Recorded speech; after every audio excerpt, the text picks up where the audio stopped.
We shall now resume and conclude the general discussion on items 2, 3, 4, and 5.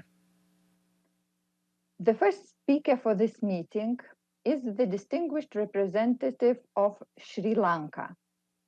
I give the floor to His Excellency Mr. Mohan Pieris, Permanent Representative of Sri Lanka. Your Excellency, you have the floor. Thank you, ma'am. Your Excellency Maria del Carmen, the President of the 20th session of the High Level Committee, Excellencies, ladies and gentlemen. Sri Lanka congratulates Madam President and the members of the Bureau on your election to lead the 20th session of the High Level Committee. I thank the Administrator of the United Nations Development Programme for convening this session this year. My delegation also aligns itself with the statement delivered by the distinguished representative of the Republic of Guinea on behalf of the Group of 77 and China. Madam President, South-South cooperation represents the principles of solidarity and acting for the common good of the South by its own people and countries, contributing to the national development agendas and the internationally agreed development goals, including the Sustainable Development Goals. It should be driven by the national ownership and independence, equality, non-conditionality, non-interference in domestic affairs, and mutual benefit, while respecting the national sovereignty of the developing countries. Developing countries, madam, today face multiple interlinked macroeconomic, financial, climate, and development challenges. South-South cooperation is an important element for developing countries to meet these challenges, individually and collectively, and in multilateral North-South dialogue and global governance. Excellencies, our hard-won development goals have been reversed due to the COVID pandemic, exacerbating the pre-existing vulnerabilities of the global South. The inequalities in the areas of the digital divide, trade, and gaps in the access to education and healthcare facilities, and vulnerability to external shocks have been severely exposed with the pandemic. Now, it is in this context, it is pivotal that the High-Level Committee, which is a key policy-making body of the South-South cooperation in the United Nations system, explores partnerships and new directions for cooperation to overcome these challenges through technological transfer, technical assistance, negotiations on equal status, and the sharing of lessons learned, expertise, and skills. We hope that this session will be an opportunity to facilitate further discussions on these matters, and we welcome the thematic discussion scheduled for tomorrow, which in our view is very timely. Excellencies, the world warrants urgent action by stakeholders at all levels to mitigate the health, economic, and social consequences arising from the pandemic and formulate strategies to build back better. Time and again, South-South cooperation, especially the initiatives in health and related areas, have offered notable solutions to these shared challenges. Sri Lanka commends the efforts of China and India to mobilize resources for a sustained health response to the pandemic in Sri Lanka through provisions of vaccines, personal protective equipment, and medical assistance. Sri Lanka also reiterates the significance of triangular cooperation and partnerships by many developed countries and multilateral organizations in the pandemic response. Madam President, as the region of Asia continues to be the epicenter of economic South-South cooperation, Sri Lanka is committed to regular strategic partnerships, including the initiatives by the South Asian Association for Regional Cooperation, SAARC. The SAARC region comprises of over 21% of the world's population, which remains vulnerable towards COVID-19. Sri Lanka has contributed US $5 million to the SARC COVID-19 Emergency Fund, which is an initiative to meet the immediate cost to combat the pandemic in the region. Subsequently, the health professionals and trade officials of the region have also been contributing to this initiative, sharing the technical expertise and the lessons learned. As we collectively recover better, it is imperative to do so in a stronger, cleaner, greener, and more resilient manner. Sri Lanka has implemented its National Adaptation Plan for Climate Change to achieve our objectives of sustainable development through appropriate, timely measures of adaptation to ensure a secure future for our citizens by minimizing the impacts of climate change on human life, ecosystems, national assets, and the economy. Sri Lanka is pleased to share its experience on mangrove conservation that promotes economic prosperity in coastal communities such as small fishing villages, fostering sustainable livelihoods that are environmentally resilient and sequestering carbon.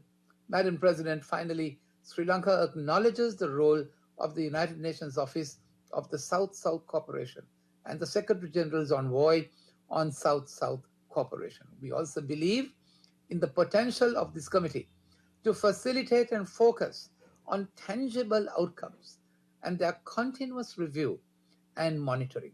Towards this end, we highlight the necessity to convene the high-level committee on a biennial basis. In conclusion, Madam President, Sri Lanka reaffirms its commitment to the implementation of BAPA plus 40 the outcome document, which also facilitates to overcome our common challenges in strategizing for the implementation of the 2030 agenda. My delegation looks forward to the deliberations of this session. Thank you, ma'am.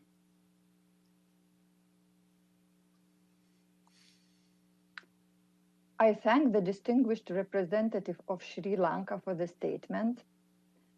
Now I would like to invite to make this statement Ms. Carla De Palma, General Director of El Salvador's Agency for International Cooperation.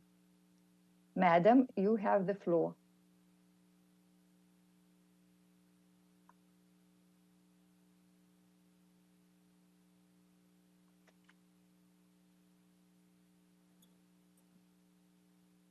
We'll appreciate if the Secretary can stream the representative of El Salvador.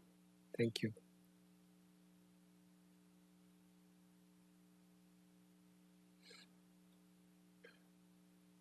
So, looks like that's the delegation of El Salvador. Maybe they have some technical issues. We can move to the next speaker. Thank you very much, Madam President.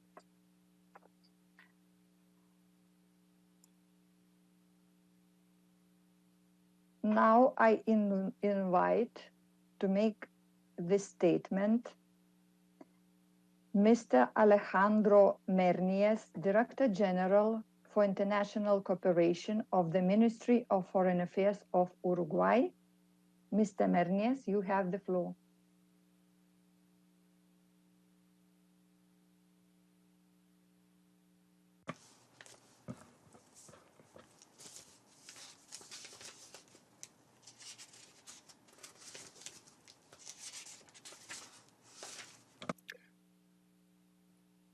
Madam President, I hope that is not a general problem, but I think it seems to me that we have to move on the list. Thank you very much. Sorry about that.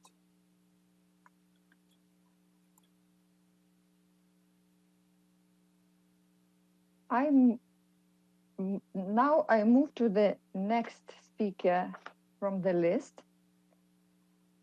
and I give the floor to Ms. Maria Renata Hatagalung, Director for Technical Cooperation of the Indonesian Ministry of Foreign Affairs. Thank you, Madam Chair. Distinguished delegates and speakers, ladies and gentlemen, it is an honor for me to be in this meeting today. This meeting provides us the momentum to review our work and strengthen our commitment in advancing South-South cooperation through the UN system. At the outset, I would like to commend the excellent work of the United Nations Office for South-South Cooperation to improve the coordination and coherence of United Nations support for South-South cooperation. Excellencies, ladies and gentlemen, the COVID-19 pandemic has further highlighted inequalities between high-income and low-income countries. 50% of current available COVID-19 vaccines are shared among 5 countries only, while LICs have only received 0.3% of them. At the recent 74th World Health Assembly, the Director General of the WHO stated that ideally every country has to vaccinate 10% of its population by September 2021 and 30% by the end of 2021. In this regard, we need to strengthen South-South cooperation to ensure the fulfillment of this target. Indeed, no country can go through all of these challenges alone. I would like to remind all of us to forge closer collaboration in promoting a win-win approach to build mutually beneficial relations. At the same time, we should not allow any division or rivalries exist among us. Indonesia believes that South-South cooperation could offer us an optimism to help us get back on track to achieve the Sustainable Development Goals.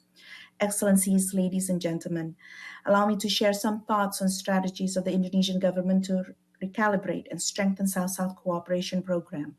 First, in the health sector, South-South cooperation platform could be optimized to facilitate joint research, transfer of knowledge and technology, as well as production and distribution of vaccine and medicine to build a resilient health system in the future. The Foreign Minister of Indonesia is currently tasked with co-chairing the COVAX AMC engagement group with the Minister for International Development of Canada and the Minister of Health of Ethiopia to ensure the equitable distribution of vaccines as part of the global effort to reduce vaccine inequities and vaccine nationalism. Furthermore, South-South cooperation can work to connect the untapped production capacity in the Global South. We should maximize technological know-how and manufacturing access through initiatives such as COVID-19 Technology Access Pool. Second, in the economic sector, we need to strengthen the role of SMEs in South-South countries, including in digital market training for the SMEs actors, e-commerce joint promotion, virtual trade and investment forum. Since 2020, the Indonesian government has launched the SMEs digital market that has potential benefit of around $2.5 million. The aim of this initiative is to optimize the 26% sales improvement in e-commerce and 3.1 million transactions per day in Indonesia during the pandemic, especially in the food and beverage sector, fashion, craft, and furniture products. South-South cooperation can support the development of skills among SMEs actors to suit the current business landscape by enabling the transfer of affordable and adaptable digital and creative solutions in collaboration with tech startups across the Global South. Third, in the implementation of our development cooperation policy, Indonesia applies the principles of inclusiveness, transparency, and flexibility. By implementing these principles, Indonesia not only focuses on solving current problems, but also to address potential risk and crisis in the future. Excellencies, ladies and gentlemen, Indonesia believes that South-South cooperation policy and practices should be developed through a more inclusive approach to obtain comprehensive support from private sector to reduce reliance on traditional tools such as trade and export credits, loans, and grants. Furthermore, South-South cooperation programs should be designed to build preparedness in our community in mitigating future pandemics through vaccine development cooperation, joint research, and study. In doing so, South-South cooperation management and delivery needs to be supported by more innovative financing to enable the achievement of the SDGs by scaling good practices and proven solutions. Indonesia has launched an endowment fund for international development under Indonesian aid. The Excellencies, ladies and gentlemen, at the end, the global pandemic has taught us significant lessons in interdependency. No country has been spared from the impacts. No country can stand alone in providing solution. Indonesia takes this opportunity to invite all of us to embrace this interdependency as a catalytic spirit that nurtures our solidarity. Recover together, recover stronger, This is the only way we could continue the path to achieve 2030 Sustainable Development Goals. Thank you, Madam Chair. I thank the distinguished representative of Indonesia. And now I would like to give the floor to Mr. Mojtaba Ghafouri from the Department for Development and International Trade and Financial Institutions of the Ministry of Foreign Affairs of the Islamic Republic of Iran. Mr. Ghafouri, you have the floor.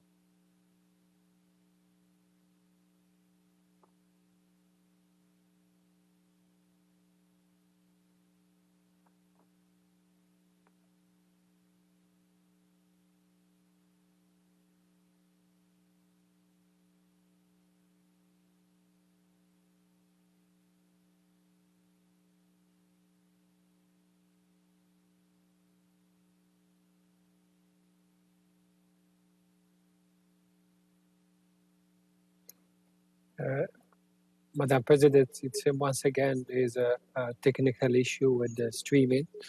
We suggest that we move on the list and on the list of speakers. Thank you very much. Thank you. Now I give the floor to Dr. Ulrich Müller from the German Development Corporation. Dr. Müller, you have the floor.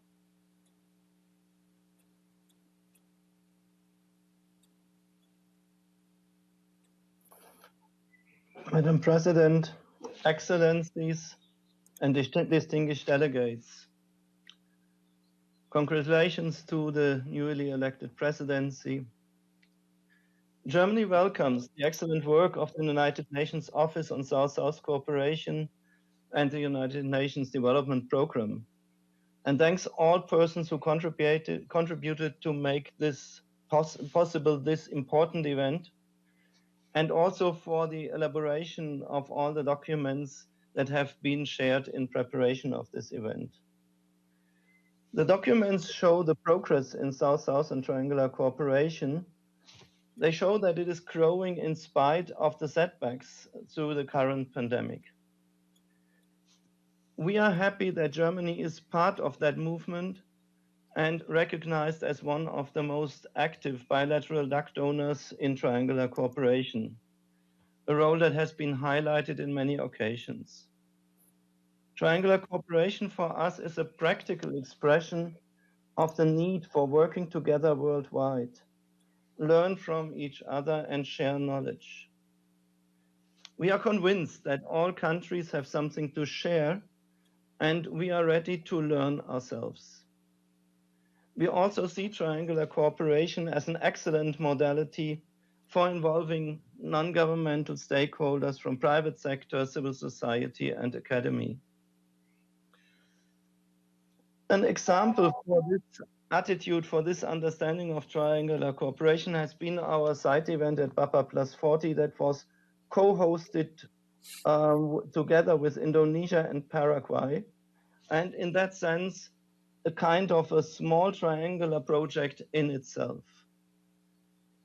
In a real cross-continental perspective, it gave the voice to the different stakeholder groups who all had their own very convincing story on how broad benefits are created through triangular cooperation. These are not ephemeral voices, but fruits of long-standing partnerships that in most cases endure beyond single projects and form strong networks for joint future endeavors. We also want to express our solidarity with all countries and multilateral efforts in the current pandemic, climate change, and other challenges. In reaction to the pandemic, German Development Corporation has mobilized a package of in total 4.7 billion euros, not only as a financial contribution to COVAX, but also through many bilateral programs and projects. This is also reflected in our South-South and triangular cooperation engagement. For instance, in our regional fund on triangular cooperation with Latin America and the Caribbean, Last year, we had a special call for projects related with the reaction on COVID-19, and it has an overwhelming response. This call had an overwhelming response. Another example is a current project on mask production in Jordan that we are supporting together with Singapore and the Islamic Development Bank. Since 2013, Germany has its own strategy for triangular cooperation. A document that, in the light of the agreements of BAPA+40 and other recent changes in this field, is currently in a process of revision. Germany also actively participates and co-finances the knowledge-sharing exercise on effective triangular cooperation, currently brought forward by OECD. And we also continue our cooperation with the Global Partnership Initiative on Effective Triangular Cooperation. We hope and we are confident that this will provide some elements for moving forward in the implementation of the commitments made in Buenos Aires in 2019. And we are happy to share the progress that we are observing in this very moment. Many thanks.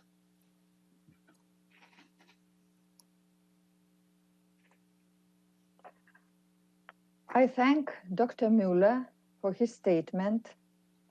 Now, I would like to invite to make the statement His Excellency, Permanent Representative of Botswana. His Excellency, you have the floor.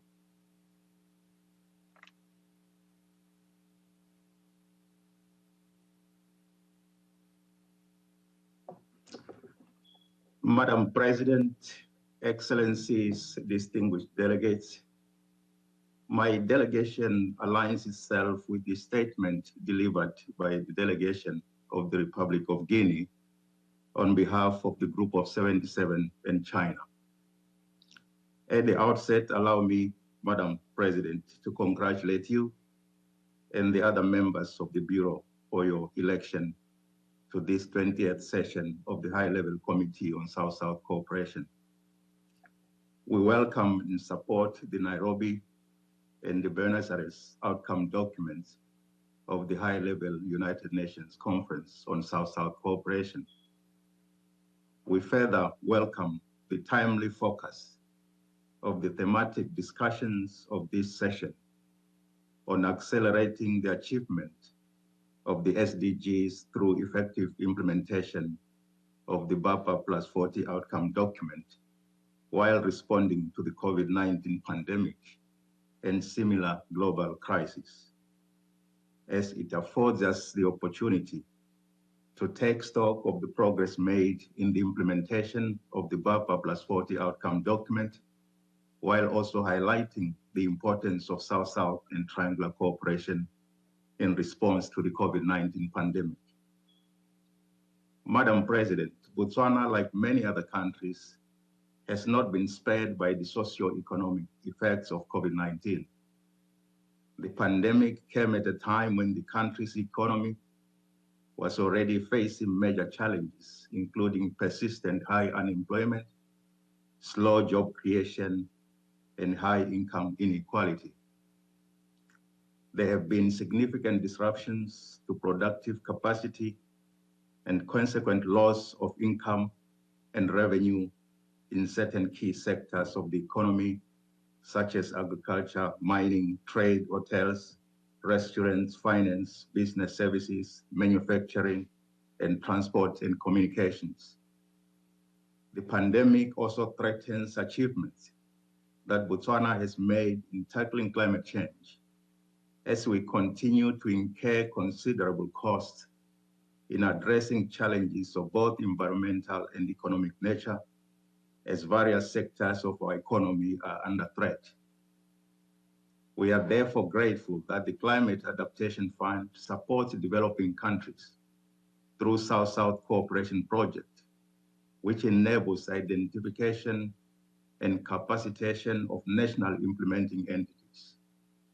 We hope to benefit from this project and have more national institutions accredited. Madam President, Botswana has learned and recognizes through the pandemic that the SDGs are even more vital due to their transformative nature. This has necessitated us to reignite efforts to build back better and put SDG implementation back on track. It is in that regard that Botswana acknowledges the critical role that South-South and Triangular cooperation can play in this endeavor. We do recognize that South-South and Triangular cooperation shares the comprehensive vision of development as contained in the 17 Sustainable Development Goals. It contributes significantly to implementation of the 2030 Agenda, as well as the achievement of the overarching goal of eradicating poverty in all its forms and dimensions. In this regard, we welcome South-South and Triangular cooperation's potential to enhance opportunities and capacities for developing countries to address many challenges, including eradicating poverty, reducing inequality, and other related challenges. We wish to reiterate that South-South cooperation is not a substitute for, but rather a complement to North-South cooperation. Against this background, we commend the developed partners for their support and expression of solidarity to South-South cooperation, as well as their engagement in Triangular cooperation. We encourage them to further scale up the support, especially as developing countries rebuild from the pandemic. We further welcome continued support by the Perez Guerrero Trust Fund for South-South cooperation that many of our countries have benefited from. We also express our appreciation to efforts by the Office of South-South Cooperation to lead and facilitate developing countries to access South-South cooperation funds.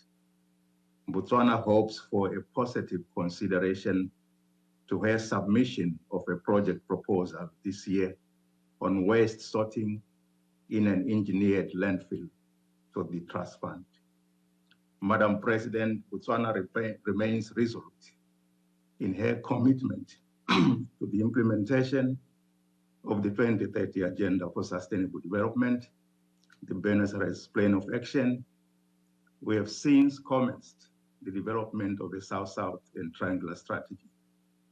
Implementation of the strategy will play a significant role in accelerating SDGs implementation during this decade of action as we recover from the COVID-19. I would like to conclude, Madam President, by encouraging the United Nations Development System to continue facilitating Triangular cooperation to address development challenges and to enhance its support to South-South and Triangular cooperation of the developing countries. We look forward to the successful conclusion of this session, and I thank you for your kind attention. I thank His Excellency Colin Vixen Kelapile, Permanent Representative of Botswana, and now I would like to invite to make the statement His Excellency Mr. Christian Espinosa Canizares, Permanent Representative of Ecuador. Your Excellency, you have the floor. Thank you very much, Madam Vice President. And a very good morning to everyone. I wanted to begin by congratulating the Permanent Representative of Argentina, Ambassador Maria del Carmen Squev, and the other members of the Bureau on their election. They have Ecuador's full support in the discharge of their mandate. Ecuador associates itself with the statement made by Guinea on behalf of G77 and China. For Ecuador, South-South cooperation doesn't only reflect a geographical phenomenon, but rather a different political model that gives priority to horizontality, fair trade, non-conditionality, and respect for diversity, and for national spaces. These are principles that are still as relevant now as when the Buenos Aires Plan of Action was adopted in 1978, and are an important part of what is needed to implement this type of cooperation. Madam Vice President, the theme of this general debate is very timely. If we fail to recover from the ravages of the pandemic, we will not be able to take decisive steps towards a sustainable development. In this connection, Ecuador is of the view that if we are to build back better, our cooperation must contribute to national and global policies to promote innovation in the productive processes of our developing economies and to providing incentives for sub-regional and regional partnerships to achieve the targets in the 2030 Sustainable Development Agenda. Today, more than ever, it is vital that we implement the recommendations of the outcome document of the second high-level United Nations Conference on South-South Cooperation, PABA plus 40. Also of vital importance is fulfilling the commitments agreed on development cooperation and enhancing existing cooperation mechanisms as we have done for South-South cooperation. And this must be done as part of an approach based on solidarity, equity, respect, shared responsibilities, and fairness. And in the same vein, triangular cooperation must be leveraged to enhance the existing collaboration between partners from developing and developed countries as a complement to the existing traditional cooperation. Madam Vice Chair, regrettably, COVID-19 has considerably undermined national efforts to achieve sustainable development, exacerbating existing challenges and creating new vulnerabilities. Faced with this reality, we have taken a few measures to deal with the crisis, and we have focused on 4 priority areas: health, nutrition, employment, and strengthening our economy. And we have been trying to strengthen the existing dollarization policy in Ecuador. We have also worked towards signing cooperation and technical assistance agreements for entrepreneurship and business management, as well as to strengthen our trade ties with several countries, and we are doing so through South-South and triangular cooperation programs. Countries such as El Salvador, Honduras, Costa Rica, Guatemala, Chile, Mexico, Bahrain, Kuwait, Oman, Qatar, and others. We will continue to cooperate on social development projects and institutional capacity building, and to participate in fora such as ProSur to exchange experiences in tackling this health crisis. The mapping of our experiences will enable us to work together on issues that will benefit the most vulnerable. On this point, if we are to strengthen the platforms and tools for mapping the successful public policies, programs, and projects from the various national institutions, Ecuador recently presented its 2021 catalog of our successful experiences in South-South and triangular cooperation. And we focused on areas that you might want to look into in more detail. We looked at international cooperation, human mobility, in research, agriculture, production, energy, education, and culture, in addition to the tax, geological, and mining sectors, telecommunications, health, the environment, water and biodiversity, and the sector of economic and social inclusion. Madam Vice President, Ecuador reiterates its call for solidarity and defense of multilateralism. We stress the need for greater cooperation based on the principle of common but differentiated responsibilities. And this includes mobilizing financial resources, strength, capacity building, and technological transfer and development, and all of this towards an inclusive, resilient, and sustainable recovery. This is the only way that we can ensure that no one is left behind. It is absolutely essential that we leverage regional and interregional platforms as facilitators of solid cooperation partnerships. The private sector, civil society, and academia offer huge potential in these partnerships. Finally, we underscore that for middle-income countries, South-South cooperation should help us identify best practices for reducing inequalities, as well as for encouraging technological innovation and the change in commodity-driven production models, which only feed the volatility of economies in these countries. Thank you very much. Muchas gracias para el representante. I thank the distinguished representative of Ecuador for his statement. Now I give the floor to Ms. Yil Otero, Director of International Cooperation of Panama. Ms. Otero, you have the floor. Muy bueno. A very good morning to everyone, to Chair and the UNOSSC representative. It's a pleasure to be here this morning, and I so greet you, Madam Vice President of Lithuania, and everyone else here with us today. It's a pleasure for us to participate in today's debate, and I wanted to thank you for this opportunity to address all of you, especially because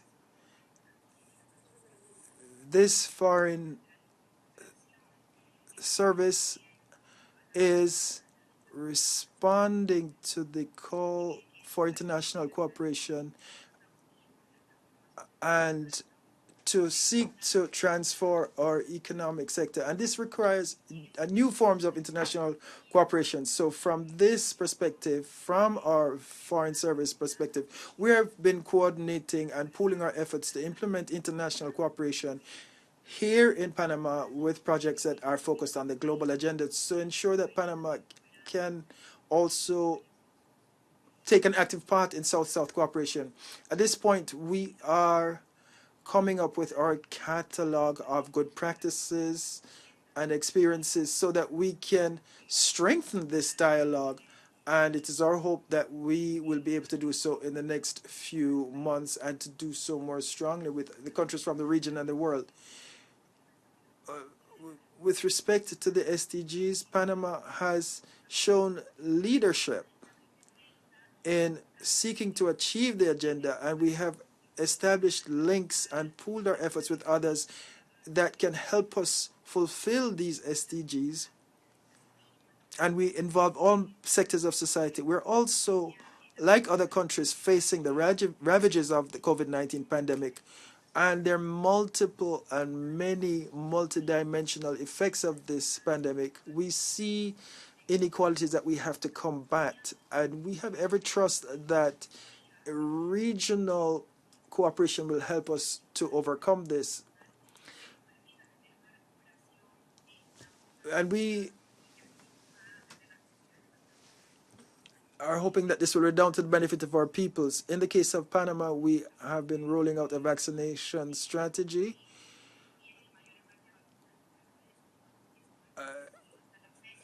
And we continue in this fight, and we're trying to boost our vaccination efforts, and we are pressing ahead with our vaccination strategy to make sure that this is a priority for us in coming months. This strategy will help us to cooperate better with other countries in the region. The interpreter apologizes, but the quality of the sound does not allow for interpretation. Interpretation will be suspended. De económica, los temas de economía y los temas ambientales, los temas de gobernanza, institucionalidad, reducción de riesgos, ciudadanía, justicia, cambio climático y todo lo que tenga que ver con prevención de violencias y protección de los derechos humanos. Asimismo, desde el Centro Logístico Regional de Asistencia Humanitaria de Panamá, hemos estado apoyando y también trabajando internamente a lo local, de nuestro país, en apoyar todo lo que tiene que ver con la asistencia humanitaria y sobre todo la coordinación y la cooperación en esa lógica. Nos convertimos en ese espacio del centro logístico en un punto importante para la distribución de asistencia humanitaria a los países de la región. Hemos movilizado más de 98 toneladas en insumos humanitarios, en su mayoría equipos de protección personal con un valor de unos 2.5 millones de balboas a más de 30 países de Latinoamérica y del Caribe. Y asimismo hemos ofrecido a lo largo de estos meses pasados apoyos a países como Honduras, Nicaragua, Costa Rica, con todo lo que ha tenido que ver la atención a los espacios de ETA y IOTA.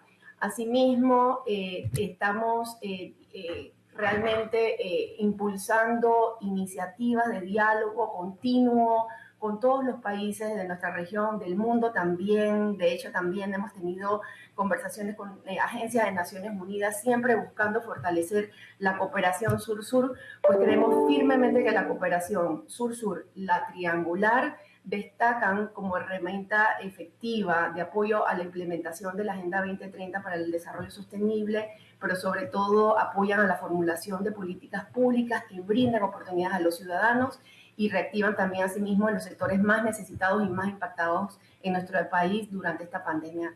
Así que enhorabuena por este tipo de discusiones, estamos muy agradecidos por la oportunidad y nuevamente excusas por la conexión tardía. Gracias. Muchas gracias para el representante distinguido. We thank the distinguished representative of Panama. I'd like to give the floor to Ms. Carla de Palma, General Director of El Salvador's Agency for International Cooperation. Ms. Carla de Palma, you have the floor. Gracias. Thank you, Your Excellency, Madam Vice President of the High-Level Committee for South-South Cooperation, Delegate of Lithuania, honorable representatives of member states and distinguished officials of the United Nations system.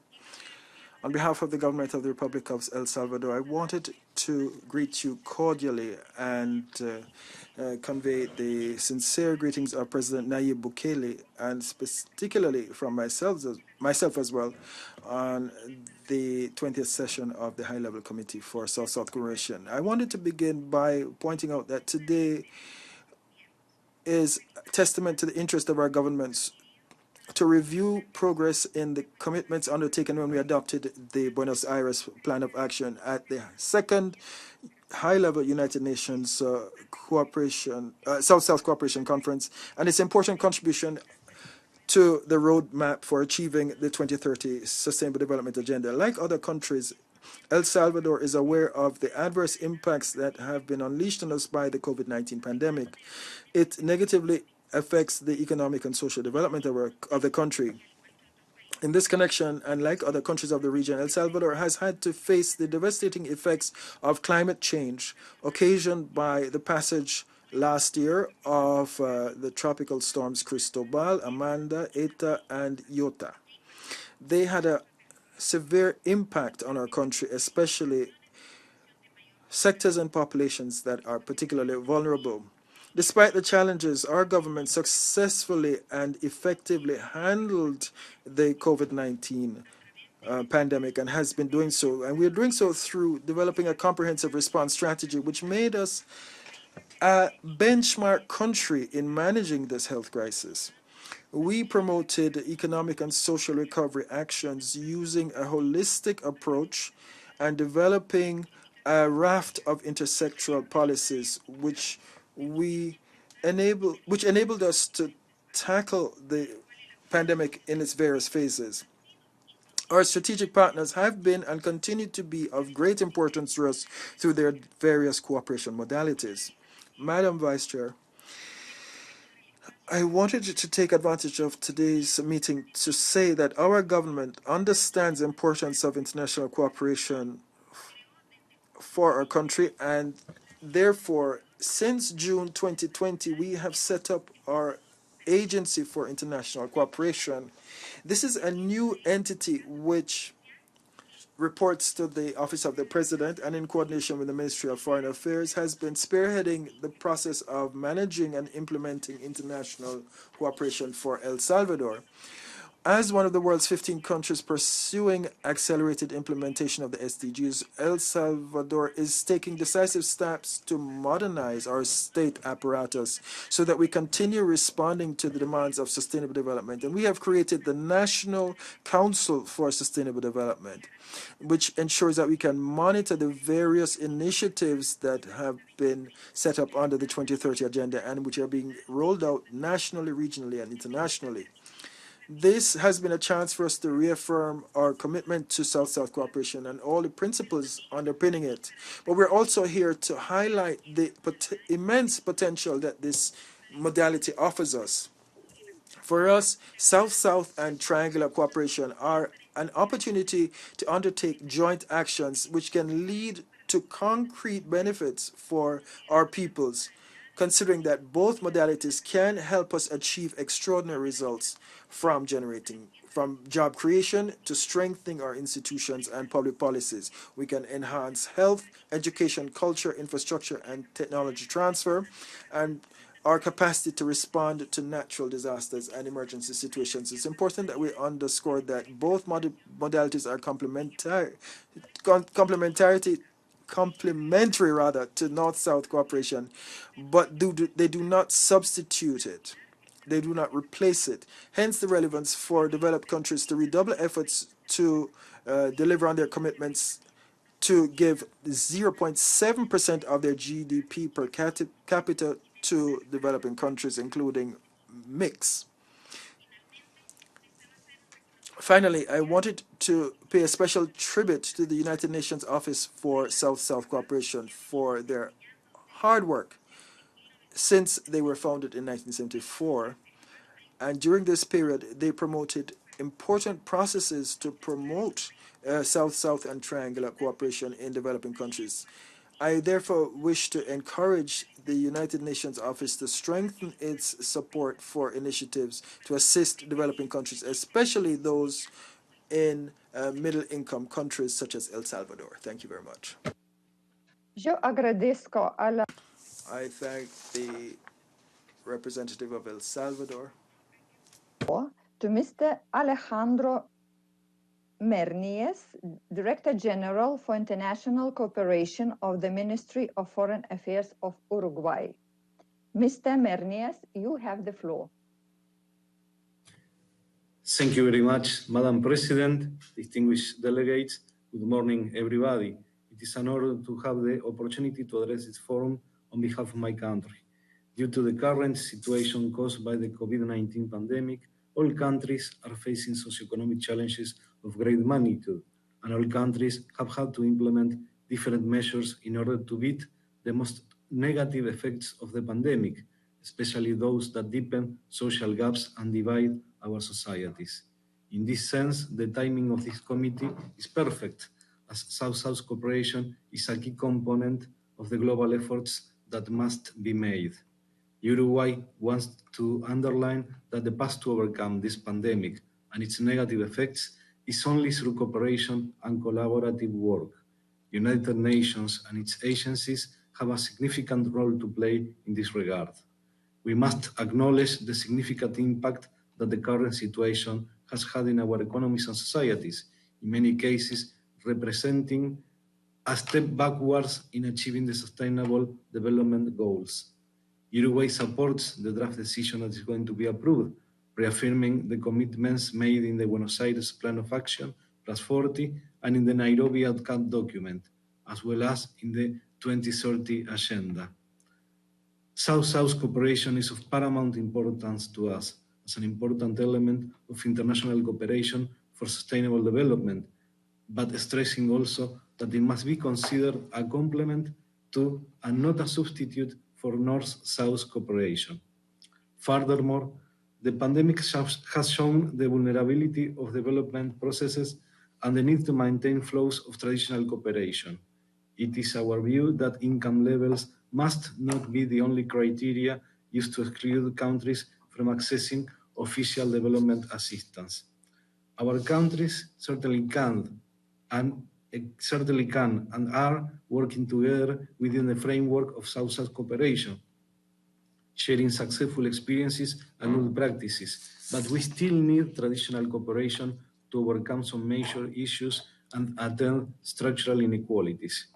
Uruguay proudly participates in South-South and triangular cooperation, convinced of its benefits as an expression of solidarity between developing countries and with a view to position itself as a key partner, adopting a new dual role as a provider as well as a receiver of cooperation. The experience that the Uruguayan International Cooperation Agency has gained in technical cooperation and capacity building in projects with Latin America and other region partners allows us to share with others what we have identified as best practices, our experience acknowledged in areas in which we have been successful. In this way, South-South cooperation has become a pillar of Uruguay's international cooperation, and we aim to contribute to the development of other countries and to the implementation of the 2030 Agenda for Sustainable Development. In this respect, we strongly believe that South-South cooperation must be guided by principles of respect for national sovereignty, non-interference in domestic affairs, mutual benefit, non-conditionality, and equality between partners. We also believe that it must respond to and originate in the request of the receiving partner. Uruguay reaffirms its commitment to South-South cooperation as an important tool to achieve sustainable development goals and to overcome the pandemic. The success of this meeting will be another step in achieving the common goal of leaving no one behind. Thank you very much, Madam President. I thank the distinguished representative.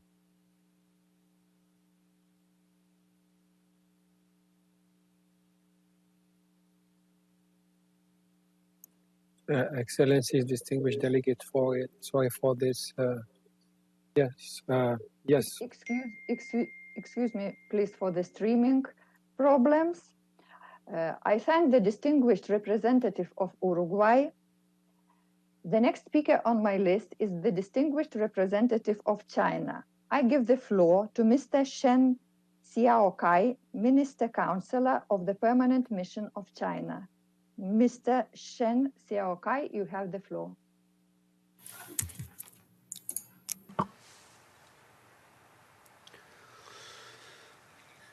Madam President, the Chinese delegation supports Guinea's statement on behalf of G77 and China. This session focuses on responding to the COVID-19 and similar global crises through South-South cooperation, which will inject new impetus into helping developing countries defeat the virus, achieve post-pandemic recovery, and implement the 2030 Agenda for Sustainable Development. China wishes to highlight the following. First, stick to the central role of the United Nations in further advancing South-South cooperation. South-South cooperation in adherence to the principles of respect for sovereignty, national autonomy, equality and mutual benefit, and non-conditionality has become an effective way for developing countries to support each other and achieve common development. China appreciates the significant role played by the UN Office for South-South Cooperation in promoting policy dialogue, knowledge sharing, technical exchanges, and project cooperation among developing countries. All parties should bolster the development agencies of the United Nations to increase support for South-South cooperation and form synergy. Second, stay mindful of the special difficulties and challenges faced by developing countries and strengthen international cooperation in the fight against the pandemic. Developing countries have been the hardest hit by the pandemic, and the problem of uneven vaccination is particularly acute. The international community, including the United Nations Development System, should pay more attention to this issue, focus more on the urgent needs of developing countries, prioritize poverty reduction, promote equality through development, and help developing countries achieve economic and social recovery as soon as possible. At the same time, international cooperation in vaccine R&D, production, and distribution should be strengthened to increase the accessibility and affordability of vaccine in developing countries. Third, mobilize all forces to form synergy for development. At present, sustainable development has entered a crucial decade of action. With limited resources and capacities, many developing countries still find ODA to be a significant source of funding. In the international development cooperation, the fundamental positioning of North-South cooperation as the main channel has not changed, and South-South cooperation is a useful complement to North-South cooperation. Developing countries should unite and strengthen themselves under the framework of South-South cooperation, and developed countries should honor their ODA commitment. At the same time, it is important to leverage and mobilize international financial institutions and other forces, including the newly established regional and multilateral financial institutions in the Global South. Madam President, China is a staunch supporter, an active participant, and a major contributor to South-South cooperation. We have all along been helping other developing countries achieve independent and sustainable development. Since the outbreak of COVID-19, China, in solidarity and cooperation with the rest of the international community, has mounted the largest emergency humanitarian cooperation operations since the founding of the People's Republic of China, contributing our share to the global fight against the pandemic. At the Global Health Summit held in May 21, President Xi Jinping announced that in continued support for global solidarity against COVID-19, China will provide an additional $3 billion in international aid over the next 3 years to support COVID-19 response and economic and social recovery in other developing countries. Having already supplied 300 million doses of vaccines to the world, China will provide still more vaccines to the best of its capability. China supports its vaccine companies in transferring technologies to other developing countries and carrying out joint production with them. Having announced the support for waiving international intellectual property rights on COVID-19 vaccines, China also supports the WTO and other international institutions in making an early decision on this matter. Madam President, it is better to teach people how to fish than give them fish. The international community should actively support developing countries in enhancing their own development capabilities. Trade is an important engine for economic growth in developing countries. The China International Import Expo, promoted by President Xi Jinping himself, has been held for 3 years in a row, and the fourth one will be held in November this year. It will serve as a major platform for countries in the world, including developing ones, to achieve economic and social recovery and greatly promote a sustainable development of the global economy. China will continue to support the United Nations and uphold true multilateralism. We are ready to keep strengthening South-South cooperation under the UN framework, in particular the practical cooperation under the Belt and Road Initiative, so as to contribute to helping developing countries achieve sustainable development goals. Thank you, Madam President. I thank the distinguished representative of China. Now I would like to give the floor to the distinguished representative of Russian Federation, Mr. Yevgeny Varganov, Senior Counselor of the Permanent Mission of Russian Federation. You have the floor, please. Thank you very much, Madam President. We thank you for presenting the report on the implementation of the Buenos Aires Plan of Action and further ways to strengthen South-South cooperation. Russia supports the goals of South-South cooperation adopted in 1970, in particular, providing the countries of the South with the potential and capacity for independent development through the exchange of expertise and technologies in accordance with their values and needs. In its work to promote international development, Russia follows a similar approach. There are a number of examples of this. Cooperation with partner countries to exchange experience in the areas entrepreneurship and disaster prevention through the Youth and Climate window of the Russia UNDP Trust Fund, as well as cooperation on statistics as part of UNFPA and UNEC projects, industrial development through collaboration with UNIDO, and healthcare through the World Health Organization and UNICEF. Madam President, since its inception, South-South cooperation has achieved impressive results. The report notes a number of successful examples of regional integration associations, for instance, which have made it possible to achieve significant breakthroughs in the fight against poverty and socioeconomic development. A major role in this is also played by such regional banks as the Asian Infrastructure Investment Bank, the Islamic Development Bank, and the Caribbean Development Bank. We believe it is also important to note the role of the BRICS New Development Bank, which supports infrastructure and sustainable development projects by providing credit, loans, and other financial guarantees.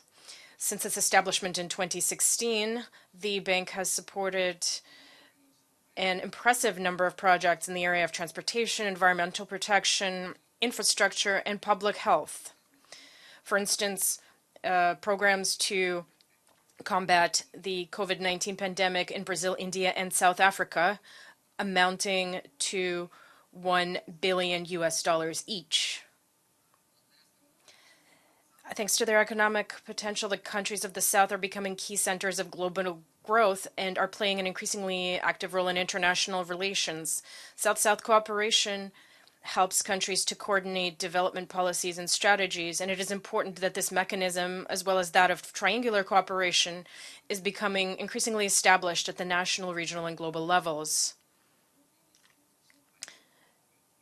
The UN system plays an important role in strengthening South-South and triangular cooperation. We support the efforts of UN operational programs, funds, and specialized agencies in developing and implementing thematic strategies to support the South-South format.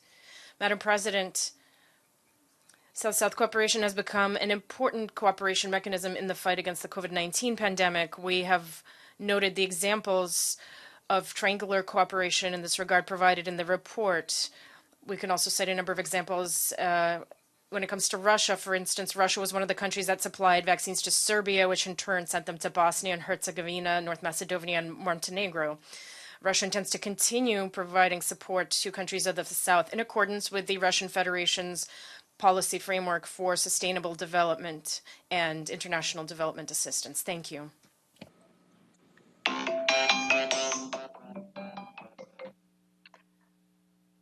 I thank the distinguished representative of Russian Federation. Now I give the floor to the distinguished representative of the Islamic Republic of Iran, Mr. Mojtaba Ghafouri, from the Department for Development and International Trade and Financial Institutions of the Ministry of Foreign Affairs of the Islamic Republic of Iran. Mr. Mojtaba Ghafouri, you have the floor.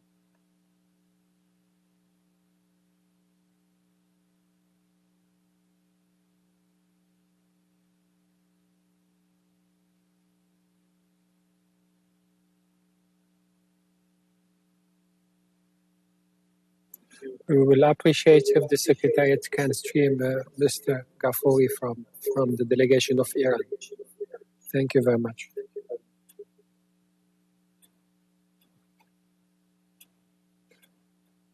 Madam President, it seems that the delegation of Iran has some issues with connection, so maybe we need to move on with the list. Thank you very much.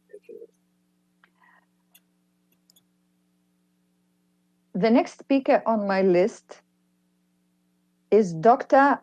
Bandar Al-Hajar, President of Islamic Development Bank. Mr. Bandar Al-Hajar, I give you the floor. On behalf of the Islamic Development Bank, I express my sincere appreciation to the United Nations Development Programme and to the UN Office for South-South Cooperation for inviting us to join the 20th session of the High-Level Committee on South-South Cooperation. As a South-South Multilateral Development Bank, the ISDB has supported South-South and triangular cooperation since the early 1980s. With the adoption of the BABA Plus 40 outcome document, we have been working to implement some key recommendations. ISDB and South Center launched in September 2019 in close coordination with the United Nations Office for South-South Cooperation, a framework on national ecosystem for South-South and triangular cooperation, which provides a blueprint on structured national institutional arrangements for South-South and triangular cooperation. The bank launched a $20 million capacity development program for enhancing national ecosystem for South-South and triangular cooperation with a $3 million grant from its resources. ISDB has developed the assessment framework for national ecosystems for South-South and triangular cooperation in 2020, and the policy paper on national strategies for South-South and triangular cooperation with the South Center in 2021. Dear colleagues, the outbreak of COVID-19 pandemic has made the realization of the Sustainable Development Goals more complex. According to the UN, the pandemic has affected the progress of all 17 goals.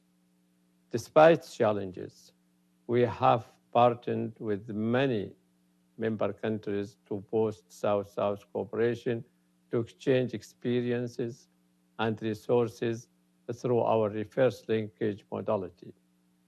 We have designed projects that connect countries to share expertise in production of personal protective equipment and strengthen the capacity of a national medical labs and health facilities to respond to COVID-19, among other things.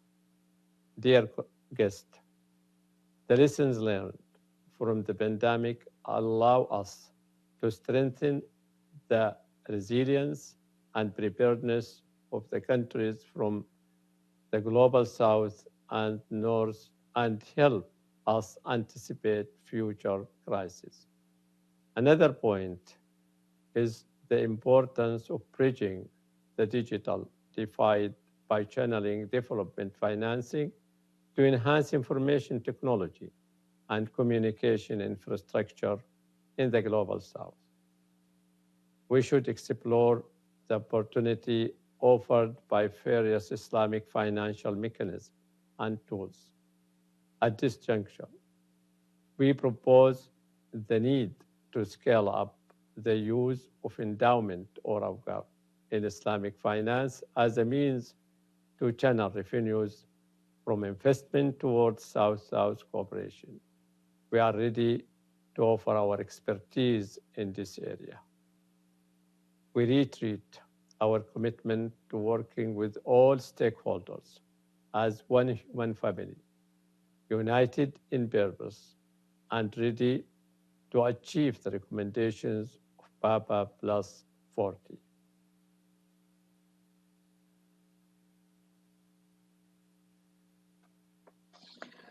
I thank the distinguished representative of Islamic Development Bank, and I invite Mr. Adnan Ben Haj Aisa, Executive Director of Partners in Population and Development, to make a statement.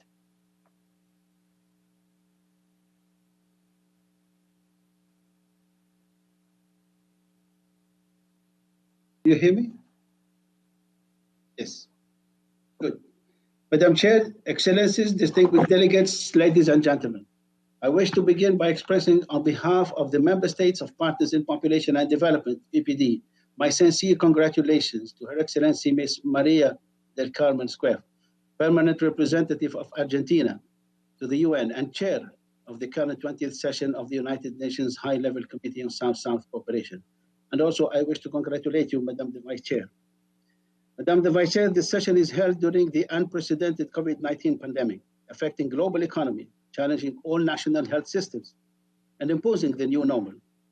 More than 1 year since the outbreak of the virus, most countries are still under lockdown, trying hard to control and contain the virus and the newly emerged dangerous variants. Madam Chair, distinguished delegates, ladies and gentlemen, in the UN conference on BAPA Plus 40 held in March 2019, and the Nairobi Summit on ICPD 25 held in November 2019, governments have renewed their commitment to achieve SDGs and ICPD agenda by 2030, addressing numerous areas of development, including health and population-related matters. Partners in Population and Development, the intergovernmental organization of 27 member countries, representing the voice of more than 60% of the world population, has been working relentlessly to address their needs in family planning and reproductive health through effective and transformational South-South and triangular cooperation programs. During the pandemic, solidarity between PPD member states has been expressed through technical assistance, provision of PPE, sharing of strategies and best practices, and distribution of vaccine. And I wish to congratulate the government of China for leading this effort with all PPD member states. At the 17th International Interministerial Conference on South-South Cooperation and Population and Development, held virtually in 2020 in partnership with UNFPA, ministers and government officials from PPD member countries reaffirmed their commitments to work together in fighting the virus. Despite the pandemic, many PPD member states have exerted tremendous efforts to ensure delivery of reproductive health, family planning, and mother and child health services to their population. The new challenges caused by the pandemic have created uncertainty towards achieving health-related SDGs by 2030, but has triggered an urgent call to action to sustain the gain and the hard-won progress in reducing maternal, infant, and child mortality, addressing unmet needs for family planning, improving women's health, and empowering families in making independent choices. To achieve our global health objectives, PPD is calling upon all governments to pursue innovative policies and programs and explore alternative resources to promote South-South cooperation, which can prove the effectiveness as an accelerator to implement BAPA Plus 40 outcome document and the SDGs agenda by 2030. PPD is also urging UN agencies and international development partners to support government efforts in promoting South-South and triangular cooperation in the field of population and development for inclusive, balanced, and sustainable development. The exemplary partnership between PPD and UNFPA has brought positive changes and substantially improved the health and well-being of the people in many developing countries. PPD has also forged an effective partnership with the United Nations Office for South-South Cooperation with the aim to assist its member states in implementing the BAPA Plus 40 recommendation through sustained South-South and triangular cooperation. I wish you success and thank you very much for your attention. I thank the Executive Director of Partners in Population and Development. And now I give the floor to Ms. Yuefen Lee, Senior Advisor of South-South Cooperation and Development Finance of the South Center.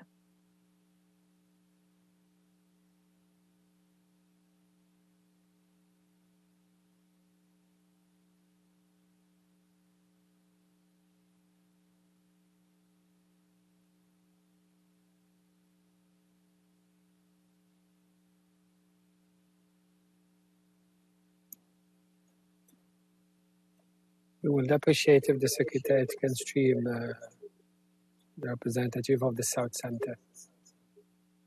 Thank you.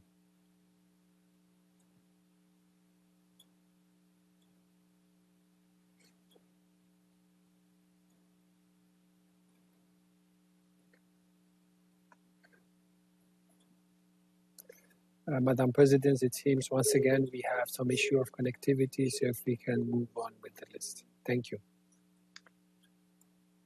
I give the floor to Mr. Dr. Edward Kwakwa, Assistant Director General of VIPO. Mr. Secretary General, Mr. Akim Steiner, Administrator, UNDP, Mr. Adel Abdelatif, Director, United Nations Office for South-South Cooperation, distinguished delegates and participants. It is my pleasure to deliver this statement on behalf of the Director General of the World Intellectual Property Organization, Mr. Darren Tang.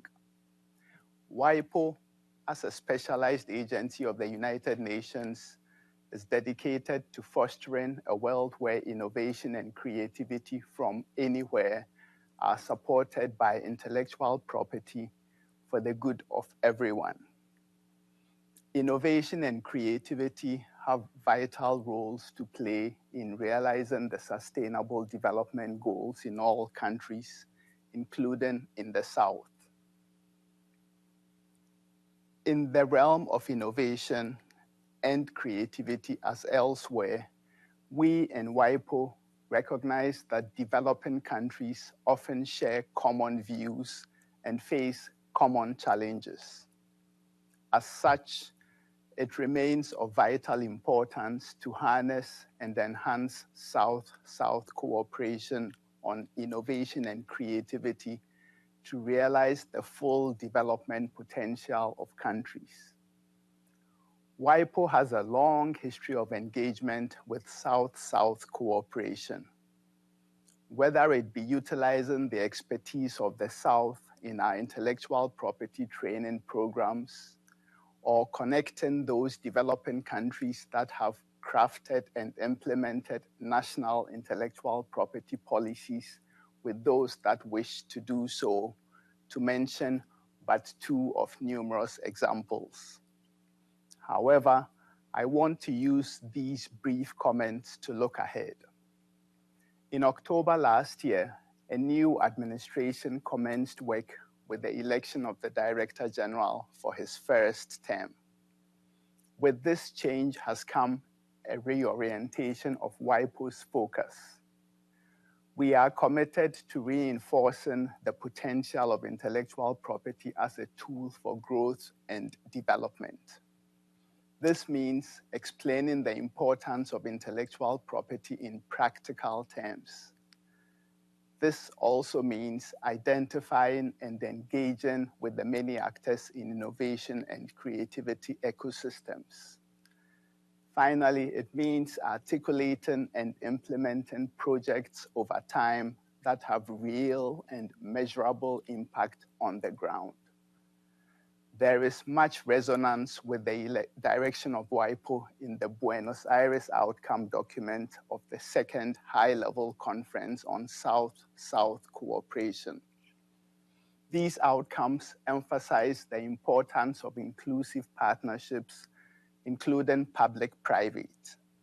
They speak of the importance of connecting with the many actors in development, including the private sector, research centers, and academia. They highlight the importance of micro, small, and medium enterprises as agents of sustainable development, as well as the importance of enabling environments for them. These are all areas on which there is renewed emphasis in WIPO. The new administration intends to use the opportunity of change to take stock of the organization's policy and practice in the area of South-South and triangular cooperation. We will be looking at how we can better connect developing countries so that they can draw from each other's experiences and expertise, from how to establish policy settings conducive to innovation and creativity, how to help small and medium-sized enterprises identify and use the intellectual property they create to grow and provide jobs, how to strengthen national and regional intellectual property infrastructure to the benefits for developing countries of the different global intellectual property services administered by WIPO. We will also be looking at how we can enhance the contribution of triangular cooperation to these ends. Of course, this will continue to be guided by the needs and priorities of the developing countries concerned. As we look afresh at South-South and triangular cooperation in WIPO, we will be engaging closely with all of our member states, other stakeholders, and sister UN agencies, seeking their inputs and guidance. In this regard, I am pleased to announce our intention to hold a high-level conference in WIPO in the middle of 2022, at which these questions will be discussed in detail. The aim of this meeting will be very results-oriented, to help refine our settings and approach to this very important area so that we are able to have greater measurable impact on the ground, so that we are able to assist developing countries, help each other, bolster their innovation and creativity ecosystems to drive the development and prosperity of their peoples. I thank you for your attention. I thank the distinguished representative of the World Intellectual Property Organization. And now I give the floor to Ms. Yuefeng Li, Senior Advisor of South-South Cooperation and Development Finance of South Center.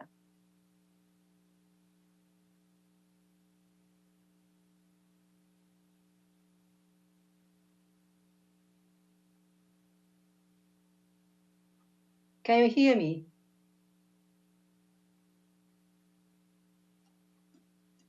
Thank you, Madam Chair. Can you hear me? Yes, we do. Okay, sorry. So, don't know what happened just now. Okay, it works now.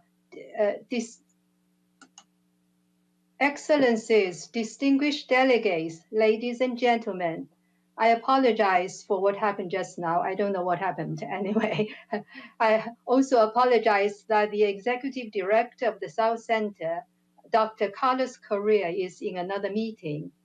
The tenacious fight to contain the spread of the COVID-19 pandemic and to cope with the resultant multiple crises has demonstrated to the world once again the importance of the South-South cooperation, its resilience, its ability to adapt among countries at similar development stages, and above all, the strength of solidarity among the southern countries. The UN Secretary General has commended that countries of the Global South have shown solidarity through the modality of South-South cooperation in order to limit the adverse effects of the COVID-19 pandemic. Developing countries have intensified sharing of knowledge and innovations among peers in combating the pandemic and also supported each other in providing medical personnel, equipments, and pharmaceuticals, including vaccines. However, for the North-South cooperation, it does not seem to have passed the litmus test of access to vaccine and increasing financial assistance to vulnerable states up to now. It is important to highlight that the developing countries, especially the poor and the vulnerable ones, have been hardest hit by the pandemic. Their lack of physical space and social safety nets, their weak healthcare systems, and food insecurity decide that they are most vulnerable to the devastating effects of the pandemic. While the advanced economies are having the second round of stimulus packages in 2021, very few developing countries can mount stimulus. The pandemic will have a long-lasting negative impact on the developing countries. Much of the progress made prior to the pandemic in achieving the MDGs and SDGs has been rolled back in the areas of poverty reduction, hunger, inequality, education, and so on. However, some industrialized countries have already scaled back their development aid. It will be important to reiterate the principle upheld by PABA Plus 40, namely, South-South cooperation is not a substitute for North-South cooperation, but a complement to it. International finance and development institutions must play an enabling role for the implementation of the 2030 Agenda. In view of the crushing debt burden, mounting debt servicing cost, and severe shortage of liquidity, increasing flow of finance for development and debt relief should take place sooner than later. The raison d'etre of the South Center stems from South-South cooperation. The Center has been working closely with our partners, including the United Nations Office of South-South Cooperation, ISDB, UNCTAD, and the civil society in promoting South-South and triangular cooperation. The Honorable President of ISDB just now mentioned some of the work undertaken together with the Center. We are very pleased to hear about that. We will continue such efforts to work together with all stakeholders for the purpose of going back to the path of achieving the SDGs. Thank you very much. I thank the distinguished representative of South Center. And now I call Ms. Pamela Cogue-Hamilton, Executive Director of International Trade Center, to take the floor and to make her statement.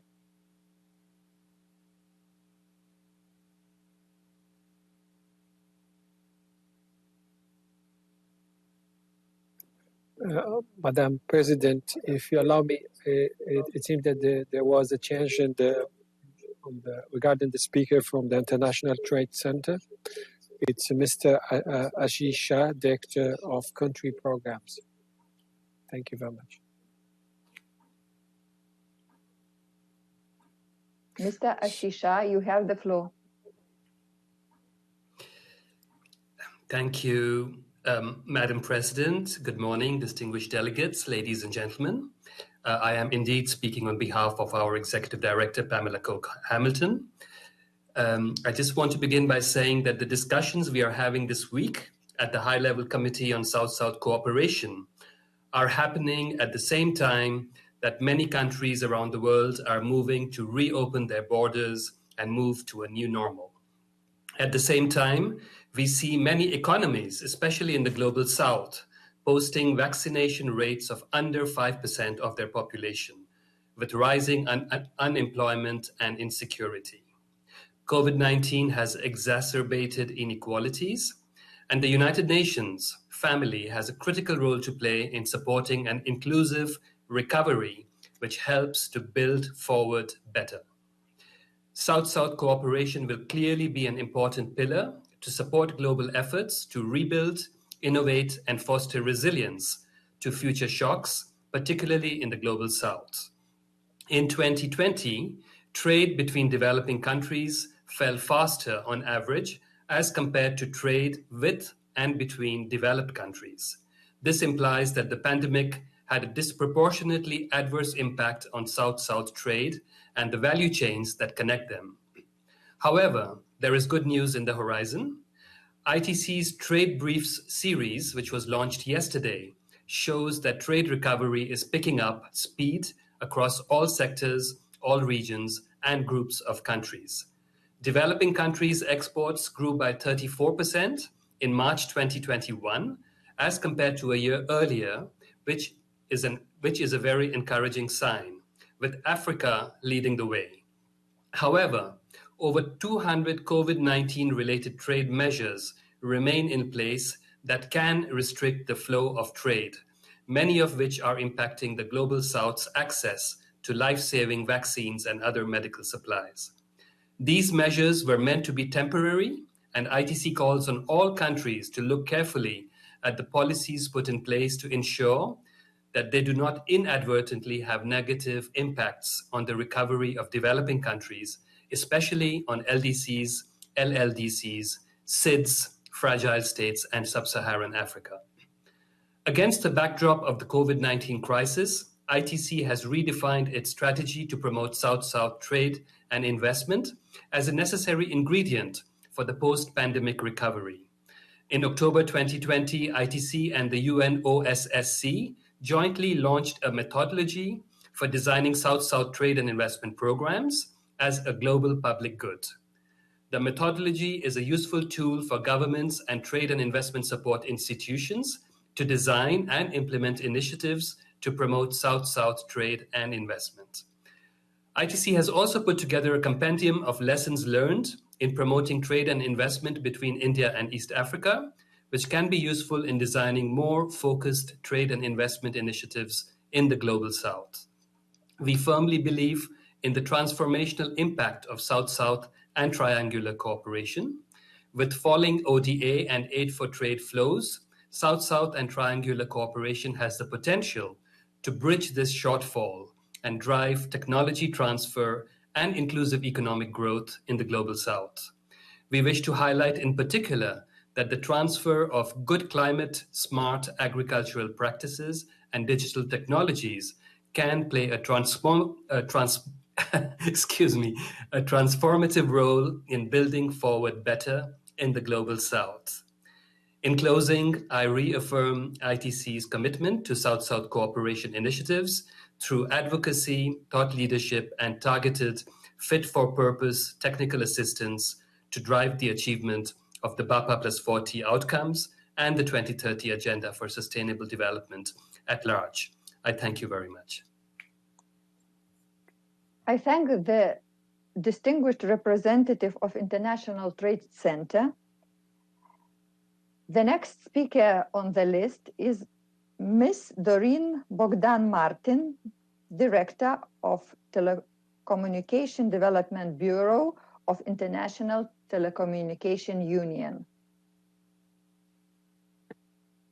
President of the 20th session of the High-Level Committee on South-South Cooperation, Secretary General for South-South Cooperation, distinguished delegates, ladies and gentlemen, it gives me great pleasure to join you for this 20th session of the High-Level Committee on South-to-South Cooperation on behalf of the International Telecommunications Union, the UN Specialized Agency for Digital Technologies.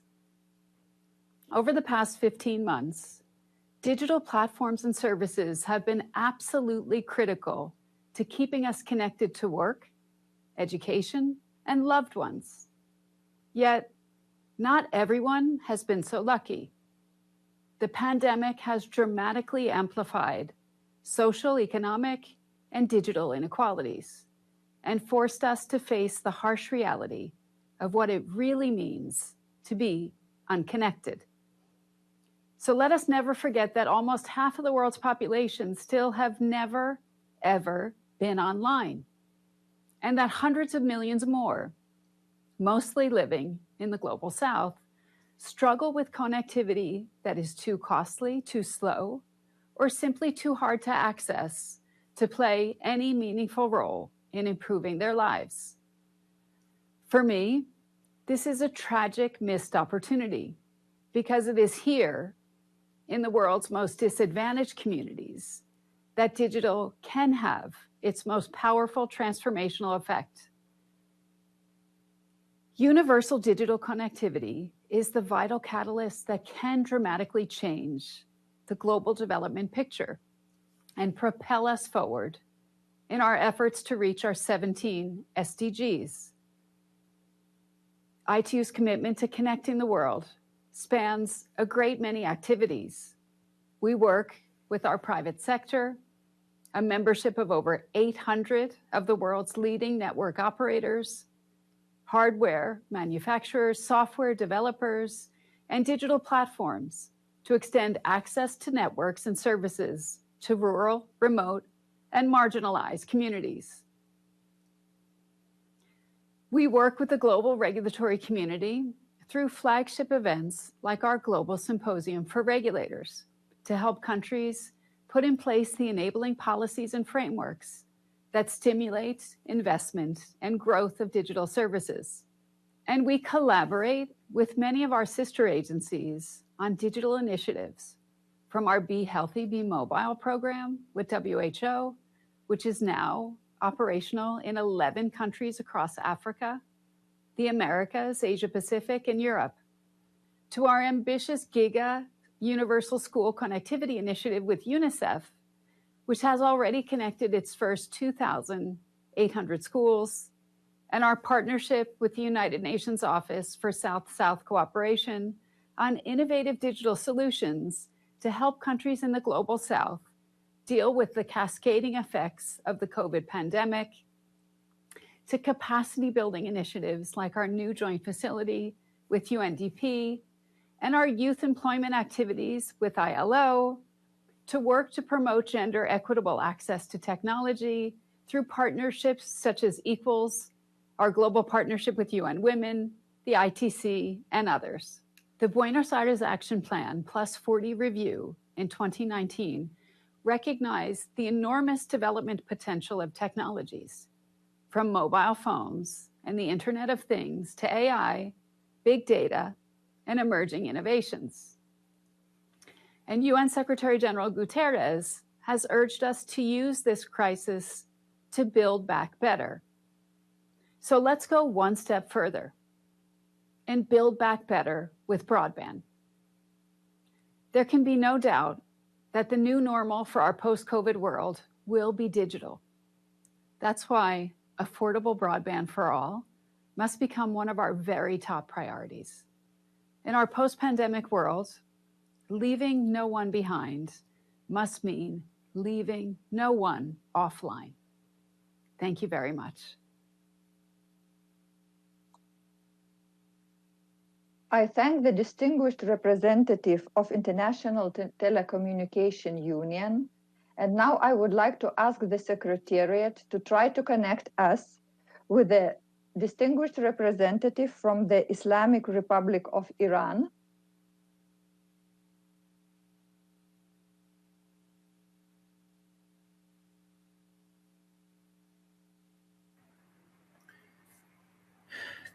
Thank you, Madam Vice President, for giving me the floor. Can you hear me?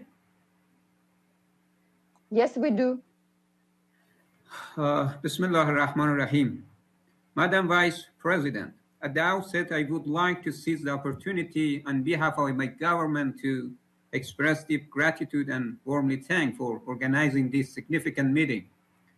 I also would like to associate myself to the statement delivered by the President of G77 and China and add some points in my national capacities.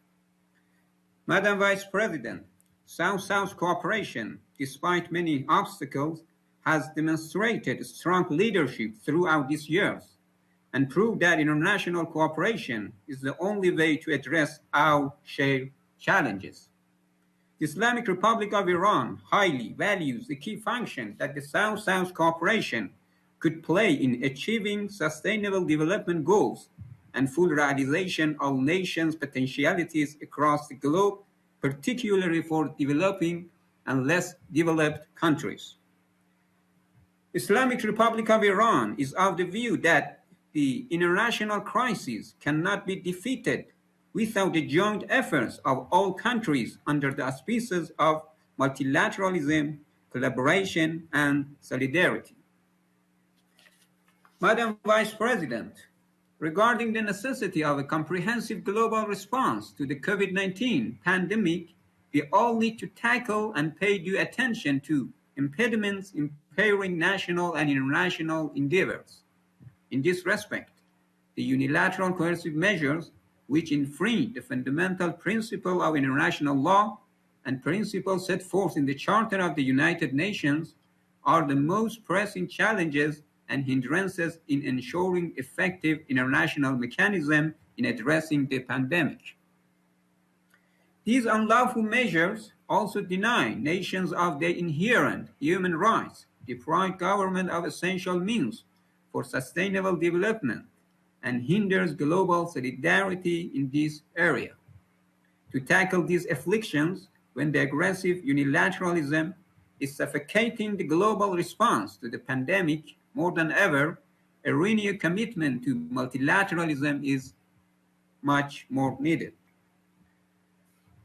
Madam Vice President and distinguished delegations, as a matter of fact, the right to development and unilateral measures are mutually exclusive. UCMs have threatened international cooperation in general and brutally jeopardized South-South cooperation in particular. In this regard, strengthening and solidifying South-South cooperation is an indispensable part of our mission. My delegations firmly hold to the opinion that we can be the group which tackles the global challenges and pave the way for implementing the agenda of SDG based on justice and fairness for all nations and regions throughout the world. I thank you so much, Madam Vice President. I thank Mr. Mojtaba Ghafouri, distinguished representative of the Islamic Republic of Iran, and I invite Ms. Marie-Paul Rudil, Director of New York Liaison Office of UNESCO, to make her statement.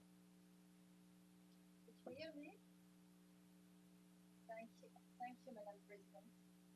Excellencies, distinguished guests, ladies and gentlemen, it's a great pleasure to be here with you today at the High-Level Committee on South-South Cooperation on behalf of UNESCO, which is a specialized agency for science, education, culture, and communication. UNESCO fully Interpreters apologize, but the volume is not loud enough. South-South and Triangular Cooperation, the Sustainable Development and its Action Plan. We will be working hand in hand with the UN Office for South-South Cooperation to support operationalization. UNESCO has been actively promoting South-South and Triangular Cooperation in response to and recovery from the COVID-19 pandemic, for providing support for distance learning and the work in the schools, increasing access to culture and heritage online, supporting the resilience of arts, fighting disinformation and misinformation, and supporting open science. South-South cooperation is an important modality for supporting the COVID-19 education response as part of UNESCO Global Coalition for Education, which brings together a global network of education partners to support countries in addressing the COVID-19 education crisis. Through the coalition, support to developing countries of distance learning education and developing smart classrooms was promoted by China through the UNESCO International Research and Training Center for Rural Education in Beijing, the Smart Learning Institute of Beijing Normal University's UNESCO Institute for Information Technology and Education, and the International Center for Higher Education Innovation under the auspices of UNESCO. With support from the India UN Development Partnership Fund, UNESCO has been working to support countries in implementing the SDGs and contributing to the COVID-19 response to projects in Togo, Cameroon, Gambia, Samoa. These projects, which range from supporting biodiversity conservation in biosphere reserves to reducing food to the use of drones, to promoting renewable energy, to digital transformation, are excellent examples of the power of South-South cooperation for sustainable development. They are leading to real change in the lives of people while protecting the earth of our planet. They also demonstrate how UNESCO is developing innovative projects that put technology to use. UNESCO will continue to mobilize all of its partners and networks to in South-South and Triangular cooperation to support countries in response to and recovering from the COVID-19 pandemic. Thank you very much for your attention. I thank the distinguished delegate from UNESCO. Now I would like to give the floor to Mr. Arthur Erken, Director of Policy and Strategy Division of United Nations Population Fund. Mr. Arthur Erken, you have the floor. Madam President, distinguished delegates, thank you very much for giving me the opportunity to speak on behalf of the United Nations Population Fund, UNFPA.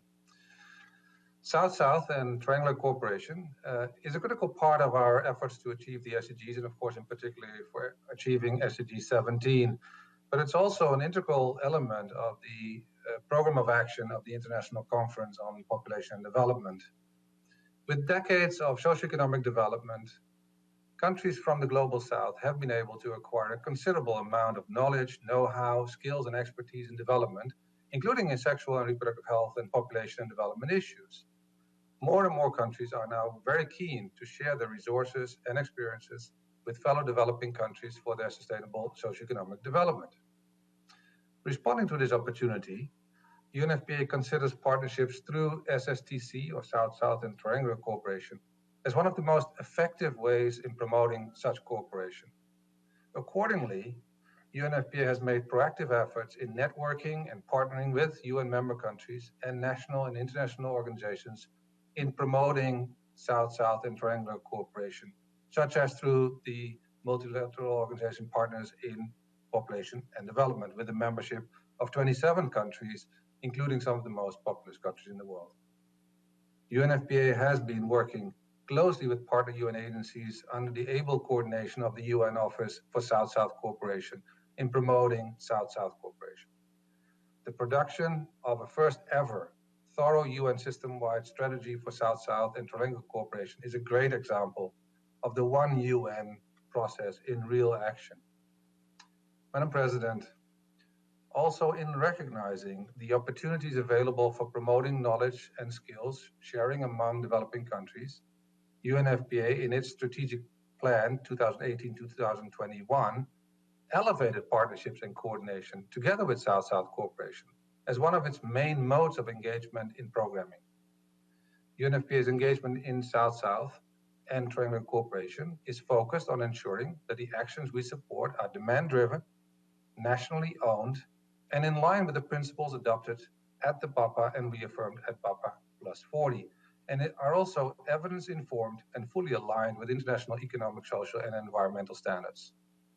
Following years of experience, last year we did the first ever assessment of our engagement in South-South and triangular cooperation, and we found that SSTC generates significant direct returns on investment.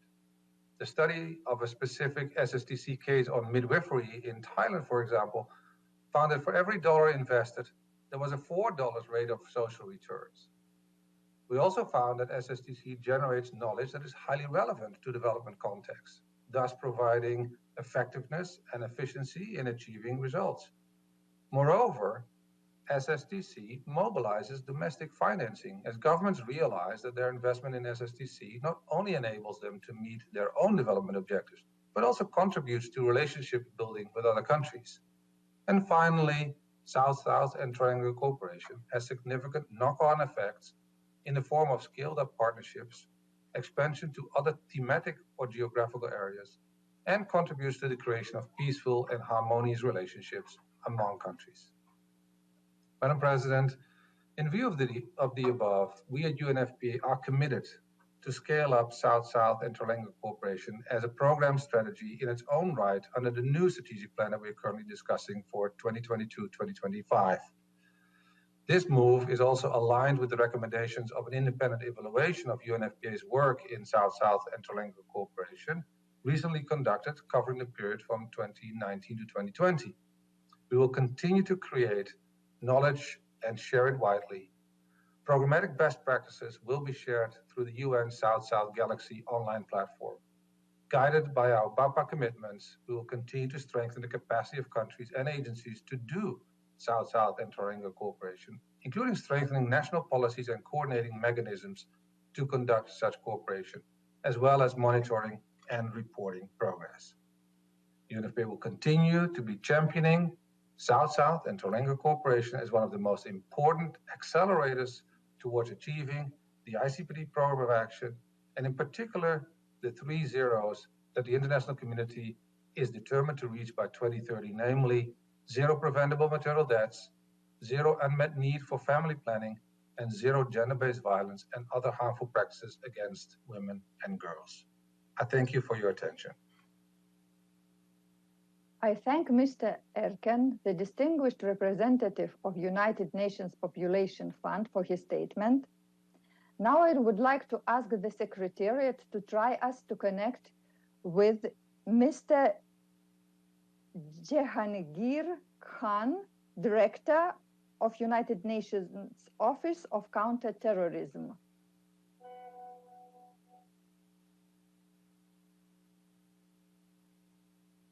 Distinguished delegates, excellencies, ladies and gentlemen, my apologies that I have some connection links, so I'm not on video, but thank you for giving me this opportunity to brief on the work of the United Nations Office of Counterterrorism to promote South-South and triangular cooperation.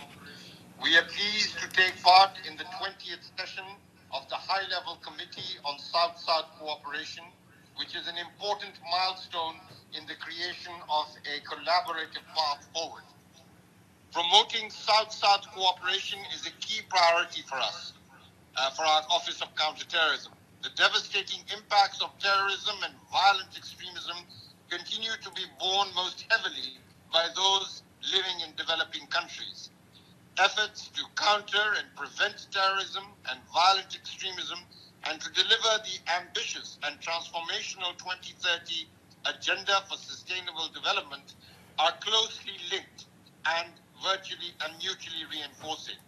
The 2030 Agenda recognizes that effective capacity building to support national policy and programming to prevent and counter violent extremism is integral to implementing the Sustainable Development Goals. The conditions conducive to the spread of terrorism and the push and pull factors that can lead young men and women to be lured by terrorist groups or inspired by them to commit terrorist acts are those specifically targeted by the Sustainable Development Goals: poverty, inequality, unresolved conflicts, food and water security, corruption, and the lack of the rule of law. The UN Office of Counterterrorism is fully committed to harnessing the immense power and potential of the South to combat terrorism and violent extremism.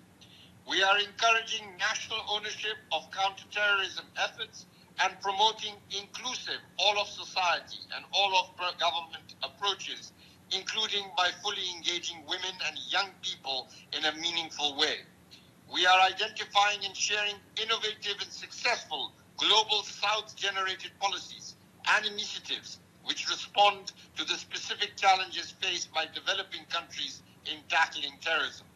As we want to scale up these efforts with member states' support, the United Nations Counterterrorism Center of the UN Office of Counterterrorism recently launched an innovative and groundbreaking global project to promote the exchange of expertise to counter terrorism and prevent violent extremism between countries from the global South, thanks to a generous contribution from the People's Republic of China via the Peace and Security Sub-Fund of the UN Peace and Development Trust Fund. The project was launched in March 2019 at the second high-level conference on South-South cooperation, otherwise known as BAPA Plus 40, held in Buenos Aires, Argentina.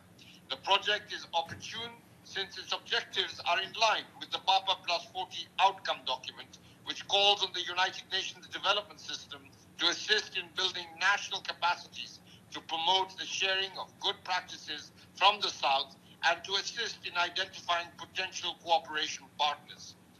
This was the first time that peace and security was mentioned in a South-South outcome document, which presents new opportunities in the field.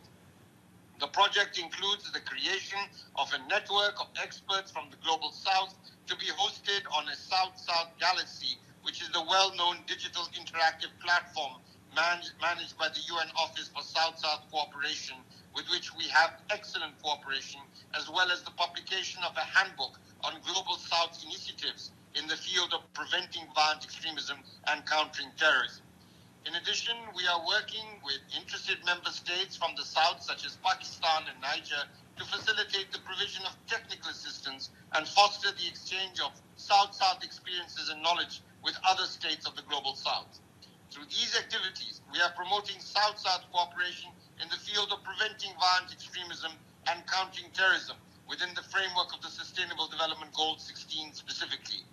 Earlier this year, the UN Counterterrorism Center launched a global program to prevent and counter violent extremism. The program helps governments, regional organizations, and civil society to build individual, community, and national resilience against violent extremism and contributes directly to SDG Goal 16 in promoting peaceful and inclusive societies for sustainable development. Lastly, I would like to highlight the UN Office of Counterterrorism's readiness in our role as chair of the UN Global Counterterrorism Coordination Compact, which is the largest coordination framework in the United Nations, to leverage the Global Compact support to help implement BAPA Plus 40 and the UN strategy on South-South and triangular cooperation in relevant fields through the Global Compact's various working groups. I invite member states of the Global South to work with us in sharing their knowledge and expertise in addressing the transnational and evolving threats of terrorism and violent extremism to help build a more secure and prosperous future for all. Thank you very much. I thank Director of UN Office of Counterterrorism for his statement. And now I invite Mr. Vitalis Meja, Executive Director of Reality of Aid Africa, to take the floor. Thank you, Mr. Chairman, for the opportunity to address this 20th High-Level Committee on South-South Cooperation. As you may know, Mr. Chairman, this is the second year since the BAPA outcome document. And indeed, it has proven that South-South cooperation will contribute to the ultimate success against this pandemic.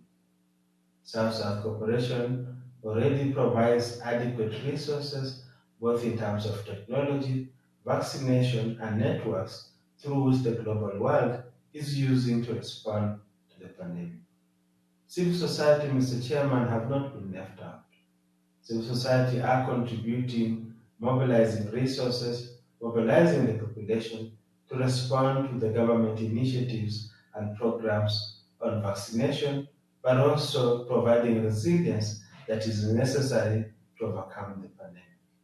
In this regard, we urge the government to strengthen partnership with civil society organizations in order to make sure that the programs that are rolled out around the COVID pandemic are effective, sustainable, and indeed owned by local communities.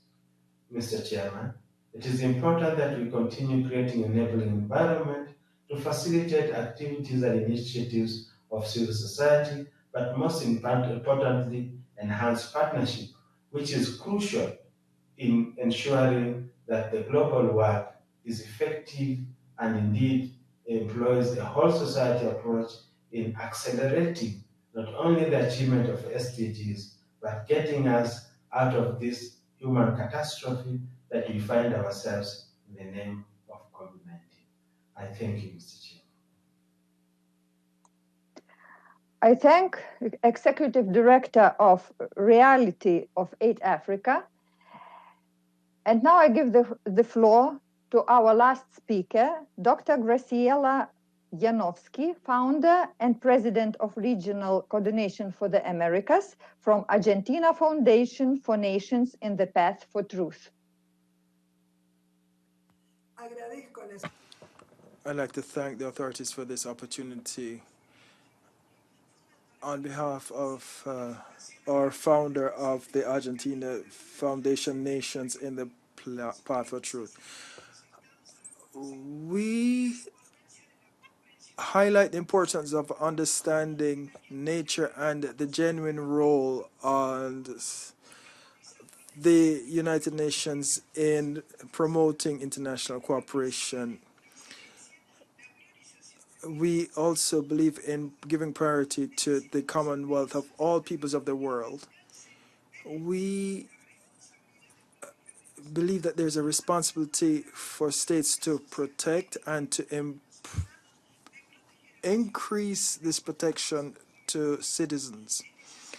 It is necessary that we open the spectrum of protection to the global population and look into what is understood by vulnerable populations, especially in the COVID-19 pandemic. We need full development of multilateralism and awareness of the consequences of giving priority to global citizenry and taking a solidarity-based and holistic approach where we give priority to complementarity instead of competitiveness. We stress the difference between competitiveness and greed and against solidarity and complementarity to achieve sustainability and to help people based on the SDGs. We need a stronger culture of solidarity to achieve common goods and the practice of cultures of various continents. We need to create in each continent multidisciplinary and multicultural and multisectoral and pluri-ethnic and interfaith associations in civil society, and we must have interactive and interdependent work to promote international cooperation and to facilitate better distribution of all resources and to maximize resilience and ensure that we establish not just common and global priorities, but differentiated priorities based on national realities, and we must harmonize the complementarity of various populations. Now, global challenges require of us preventive diplomacy and to ensure that we tackle everything that threatens achievement of the SDGs. Thank you very much. I thank the representative of Argentina Foundation for Nations in the Path for Truth for her statement. Distinguished participants, the committee has thus concluded its general debate on items 2, 3, 4, and 5. I am sure you will agree that our debate has been stimulating and constructive. The action-oriented proposals made by delegations should facilitate the task of the working group and enable it to come forward with concrete recommendations. Distinguished delegates, as reflected in document SSC/20/L3, this afternoon we shall take up item 6 for the committee's agenda, namely the thematic discussion on accelerating the achievement of the Sustainable Development Goals through the effective implementation of the Buenos Aires Outcome Document of the Second High-Level United Nations Conference on South-South Cooperation while responding to the coronavirus disease pandemic and similar global crises. I urge all delegations to join the discussion punctually at 3 p.m. so that we can devote the maximum amount of time to the discussion of this very important subject. This meeting is adjourned. Thank you very much.